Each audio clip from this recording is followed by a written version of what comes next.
Let me ask you something. Are you waking up between 2 and 3 a.m. for no reason? Do your shoulders ache even though you didn't work out? Or maybe you're bruising more easily, your tolerance for alcohol has dropped, or your brain just feels foggy. What if I told you that all these things could be signs that your liver is waving a red flag? I wish I had a red flag. And no one's talking about it. So today we're diving into 7 subtle but serious signs your liver may be in trouble and what you can start doing about it today. Right after this.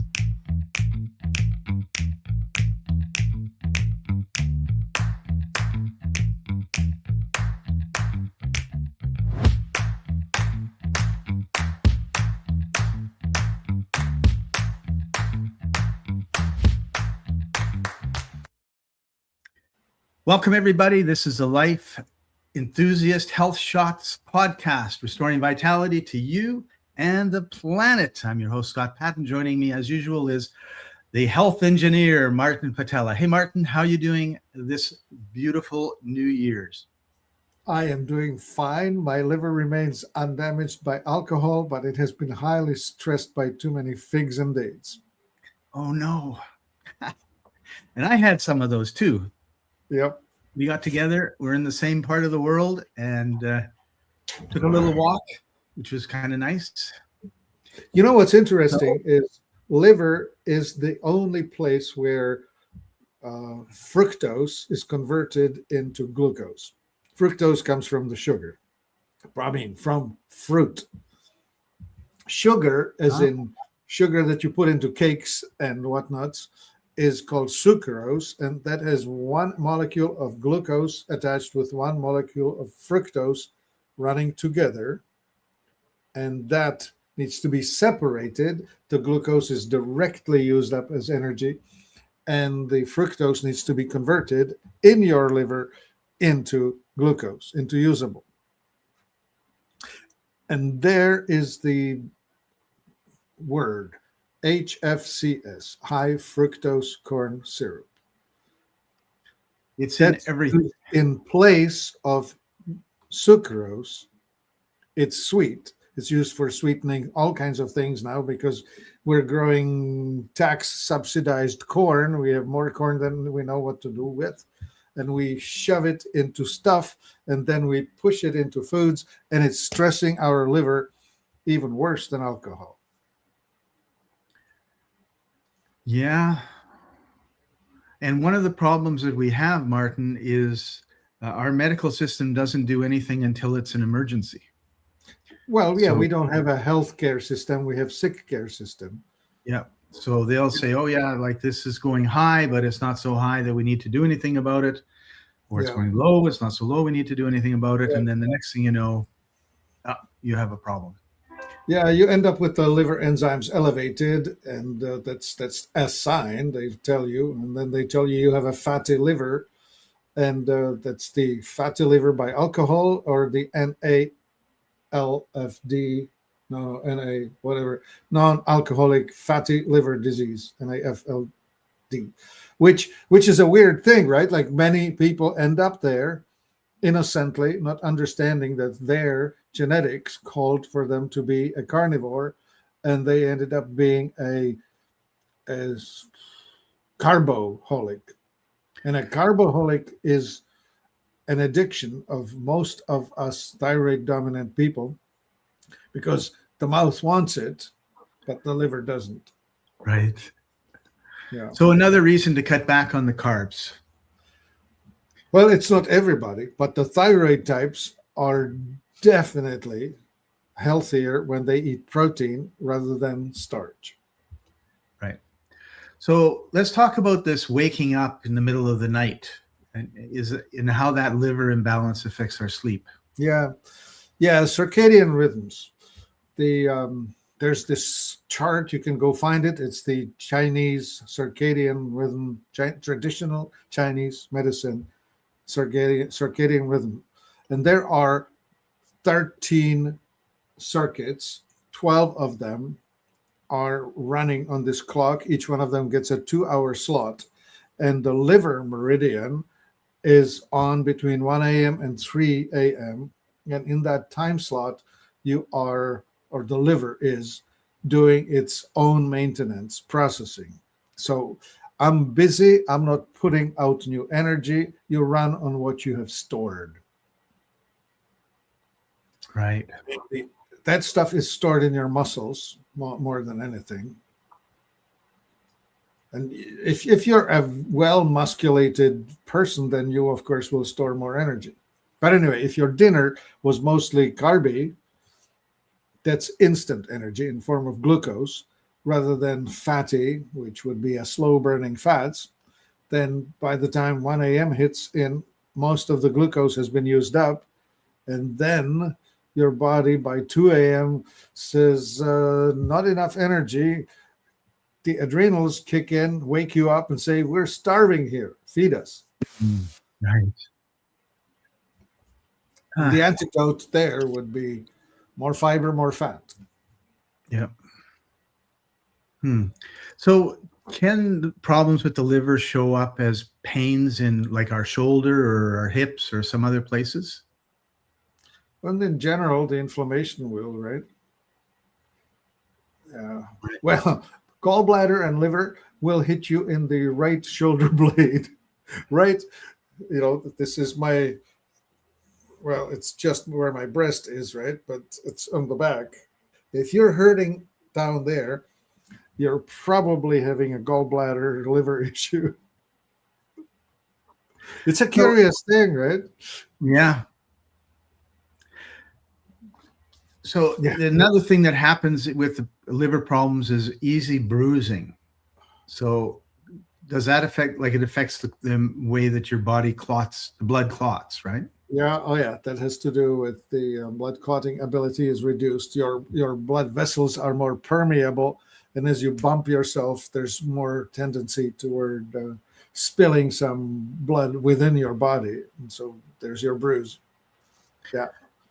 And especially people who are put on blood thinners experience this. Of course, that's an artificial effect, but you see that on folks that they have these bruises all over their hands, right? Like the back of their hand or arm or wherever. Like they just have hematomas all the time because they just bump a door jamb or bedpost and off they go into a massive blood spill.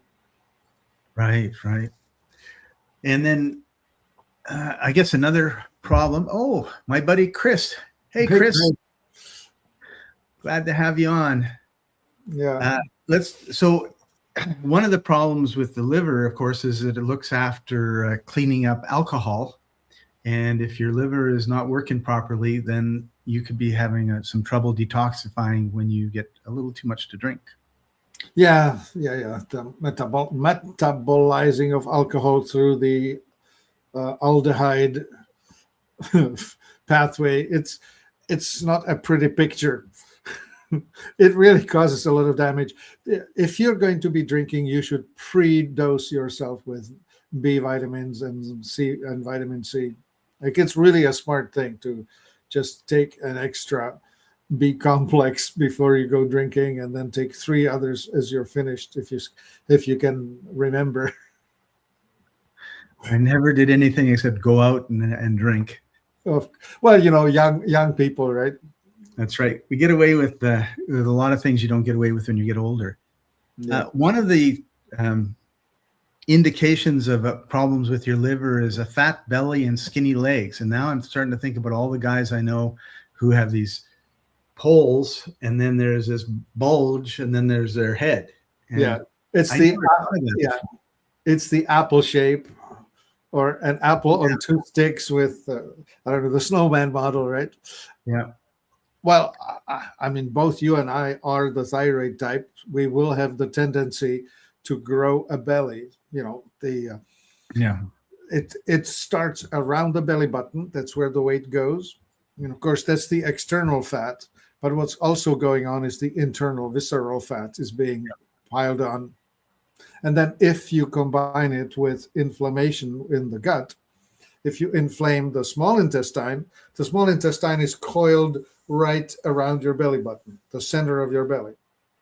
And the colon, the large intestine, is surrounding it like a wreath, right? Like it starts down here at the bottom of the right side and then goes up and across just under your rib cage and then down. So if you're swelling right here under the rib cage, that's probably your colon getting excited, not in a happy way. Right. So what could somebody do about that? Oh, leaky gut, unleak your gut. Well, so eat dirt, as in humic acid, fulvic acid, to create a terrain for How the about this microbes. one? Prebiotics. There we go. That's a great one. So that would be part one. Part two should be prebiotics, which is the oligosaccharides. Those are the soluble and insoluble fibers that are found in plants. Inulin would be a good name for one of those things. But there are multiple, there are fructooligosaccharide and I don't know, chitosan is one of them. There are about 8 important ones that are all playing a specific role in it. And if you need help in that department, Strataflora made by Exula is a pretty decent source of that sort of stuff. And if that doesn't cut it, Panaceum by RemedyLink has all 8 oligosaccharides present in it. So that might be the best way to fix it. Cool. All right. And then the last thing that happens with the liver is people have brain fog and they're irritable. Okay, so the irritable is an anxiety thing, and that's acidity versus alkalinity, right? And so that has more to do with your metabolic type, right? Like if you're hitting the acidity, you're probably an oxidizer who is overdoing carbohydrates, and you'll be just feeling miserable. That's where the anxiety lands. Whereas the autonomic people, when they overdo starchy things, they actually end up being on the dopey, sleepy, and unmotivated or even depressed side of things. So with the liver, can we end up getting ammonia buildup happening? Well, yes, we can. Poor conversion. Like it actually happens in the gut, right? And it's there are certain microbes that will produce more ammonia than what you expect. And there's actually a thing, ammonia breath, right? Oh. Like you can actually smell it on some people. Yeah. Okay. Yeah, ammonia is supposed to be converted into urea being excreted in the urine, right? And poor conversion of that might be an issue. Now, that has to do with too much nitrogen, which has to do with too much protein in the diet. So if you're overeating proteins, you may end up on that end of spectrum. That's fine. So it's all about balance, and it's also about self-awareness. Finding out what's going on and being aware of where you're at, and then adjusting. Yeah, you need to match your type. You need to match your genetics. You need to understand that your ancestors have pre-selected genetically to the local food resources that they had where they were living. And you need to follow that. If you don't, then you're just, you know the story how you are trying to race the turtle with the rabbit. Yeah, the tortoise and the hare. Not gonna work, right? Well, actually, the metaphor that came to me was I have a pet turtle and I'm teaching it to jump, and I'm telling it, turtle jump, and he never does. Right. Because he never will. Yeah, if you want to teach a fish how to climb trees like a monkey, it's just not going to work. Yeah, there goes another wonderful example. Yeah, so if you're a fish, you might think you're really dumb because you can't climb trees, but you're not made for that. Yeah, you're just... So we have some steps to support liver health, and I want to talk about each one very briefly because I think whether it's a good or bad also depends on your metabolic type, which is why it's so important to find out more about metabolic typing. Number one, stop snacking. So does that apply to everybody or just us thyroid types? It actually applies to everybody. It's even, well, the thyroid are great at 3 meals a day, not 5, not 7, not graze all day long, right? Just 3: breakfast, lunch, dinner. And the other 2, the adrenal dominant does best without a breakfast, and the pituitary dominant does great without a dinner. Cool. So my friend Tim Judge has joined us, and he said his friend has liver cancer. Right. So what can we do to support his liver and help him with this? Well, cancer is a metabolic disease, as much as we know about it. That has been proved by Dr. Tom Seyfried, and the mainstreamers are still chasing the genetic cause of it. The genetics are general. Everybody has the genetics. It's the epigenetics that will cause it. And well, what do we need to do? We need to undo the conditions that give rise to it. And it's presence of toxins and absence of oxygen. So toxicity, I would try and do a detox, both metabolic and industrial toxins detox, which would be, zeolite and humic and fulvic and that sort of thing. How about Masterpiece? Yeah, that's a great place to start. Absolutely. So I'd run with that. And then the next thing I would also consider doing is a new liver formula, which is the... we were going to talk about that a little bit later in the show, but I've got it, and let me just bring it up and we can discuss it. Yeah, let's do that. So that is a blend of many, many herbal products, all of them put together in such a way that they will support better liver function. Liver is an amazing organ. It can renew itself in about 6 to 8 weeks. There's a lot of turnover. And it's the only organ that you can cut a part of and it'll grow itself back. At least in humans. Yeah, right. There it is. You're finding it. And if you click on the ingredients, you will see what's in it. And it's a long list of stuff. But here, these are the highlights, right? Coenzyme Q10, which is helping with energy and cell function. Silymarin, that's from milk thistle, that's helping you...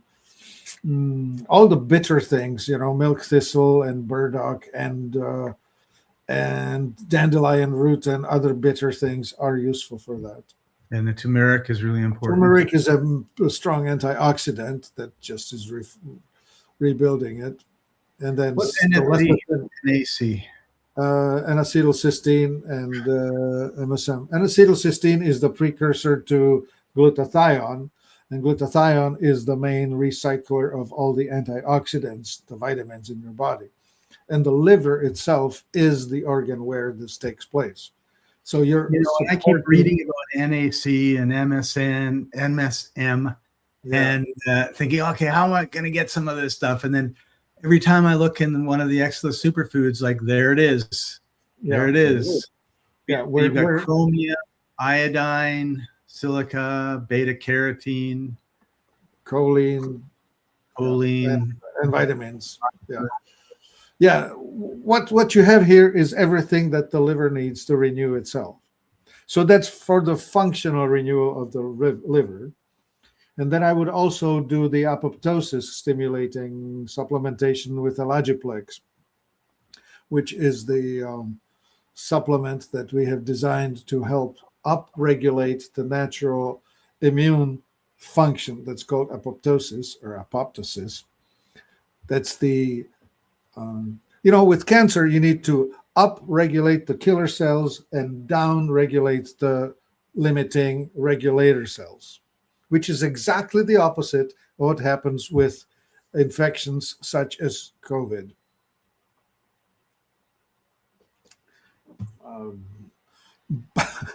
both the infection itself and the so-called defense through injections is counterproductive when it comes to defending your body from cancer. That's, the problem we have been, or people have been experiencing, especially those who have been exposed one way or the other, is that they have now a greater affinity toward cancers. Mm. So I don't know if your friend's friend has or has not had an excess exposure to the C19 beast. Right. And if they did, then the antidote that we have is called nanosoma, which is a specific product that's designed to help the mitochondria to function correctly. And mitochondria is where the energy to food conversion happens. I mean, backwards, food to energy conversion happens. And you want to have more of that because, again, cancer is a metabolic disease. It's a disease of the body not converting food to energy correctly. There are two types of There's an anosoma. Oh. Yeah, it's a lovely little thingy. You pop that. In case anyone was wondering if I walk the talk or I just talk about this stuff, no, I got all these things that I'm taking so that I don't have to take. You see over here, this is my personal stash in boxes. It's sitting here waiting for any one of my family to come here and says, "Dad, I don't have enough," or whatever. So in the comments, we put most of these. The nanosomas there, the new liver, power liver is there. The Allogiplex should be added in here. Yeah. Okay, we'll add that to the comments.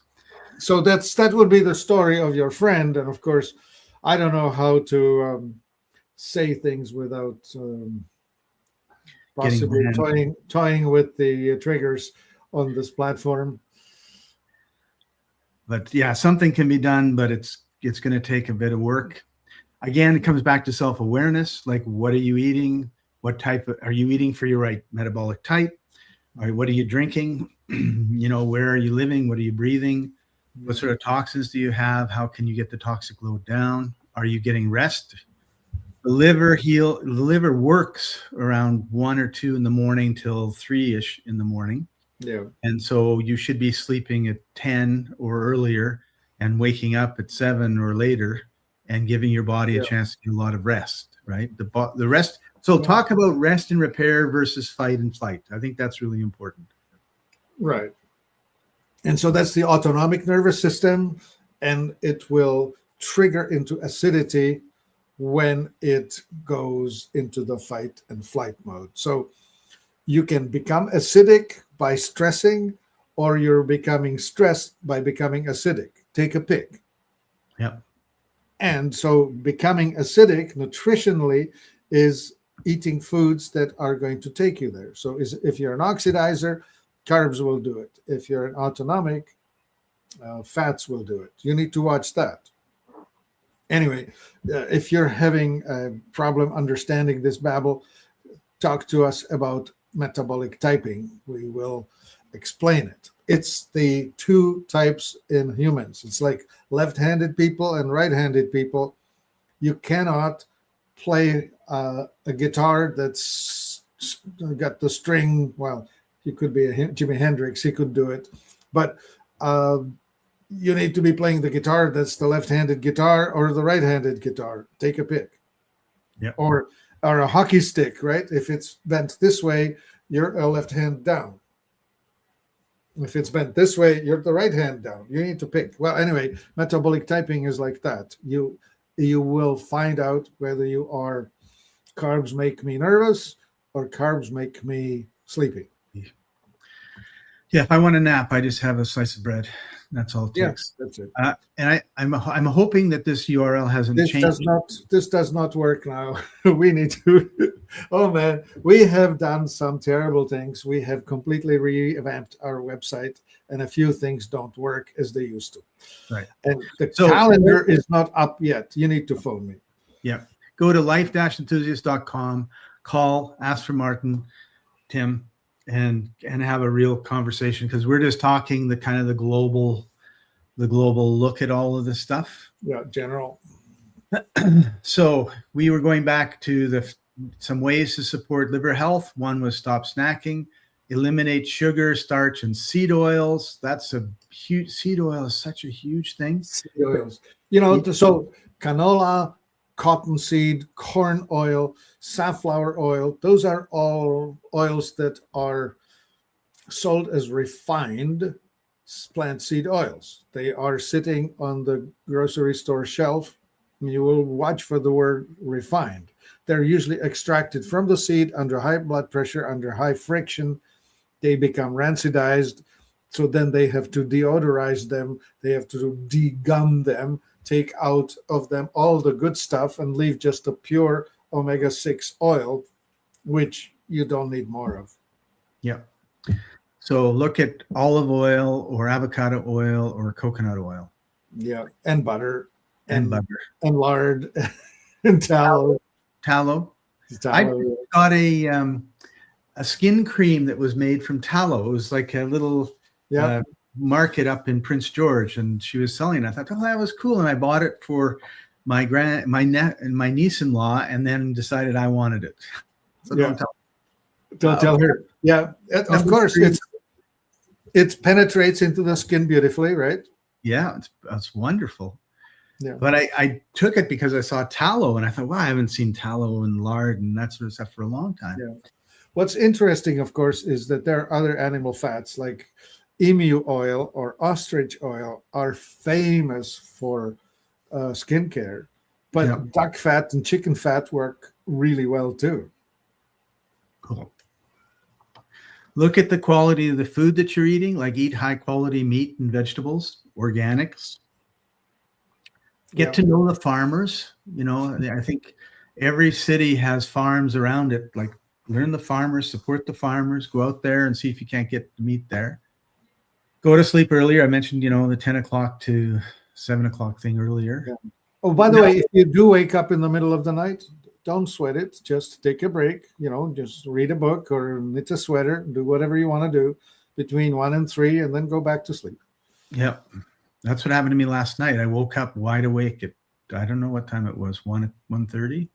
Yeah. So I read for a few minutes, put it down, went back to sleep. But because I couldn't go, okay, I woke up, go to sleep. No, I wasn't working. So I did some reading, and I guess the book was boring and I was asleep before you knew it. What about cruciferous vegetables? Well, so those are sulfur rich. That's their claim to fame. So the MSM is a good thing. Sulfur is a good thing. However, most cruciferous vegetables are affecting your thyroid. So if you're the thyroid type, you will have a poorer thyroid function dealing with raw cruciferous. And these are all the cabbages, cabbage, bok choy, su choy, cauliflower, broccoli, all the Brussels sprouts. Oh yeah, especially those. And so all of these should be eaten either steamed or roasted rather than raw. So coleslaw is not the best salad for people whose thyroid is not so strong. Okay. And the last one was, of course, the extra liver supplement. Yeah, for sure. You definitely want to help your liver with that. Cool. It'll give you a lift. All right. So your liver does a lot of work, and I can tell you from experience, when it's not working, it's a death sentence almost. So you need to really look after your liver and the rest of your body too. But the liver does a lot of things that no other part of the body does. And, we're coming to the end of our time now, Martin. Any last comments or tips you want to leave everybody with? Some of us do okay with fruit to a degree, but never overeat it, because if you overdo it, you're overstressing your liver. It's a curious thing. You can do it, but don't overdo it. Right. Cool. Awesome. So if this episode has helped you or given you hope or changed how you look at your health for the better, then please share it with a friend. Please leave a comment, hit the like button, subscribe, all those good things. And we're live every 11:30 on the West Coast and 2:30 on the East Coast, which I forgot, and I thought it was 2:30 on the West Coast. So we're happy that I made it on time. And thanks for joining us, everybody. Martin, thank you for taking time out of your busy day, and we'll see you next week.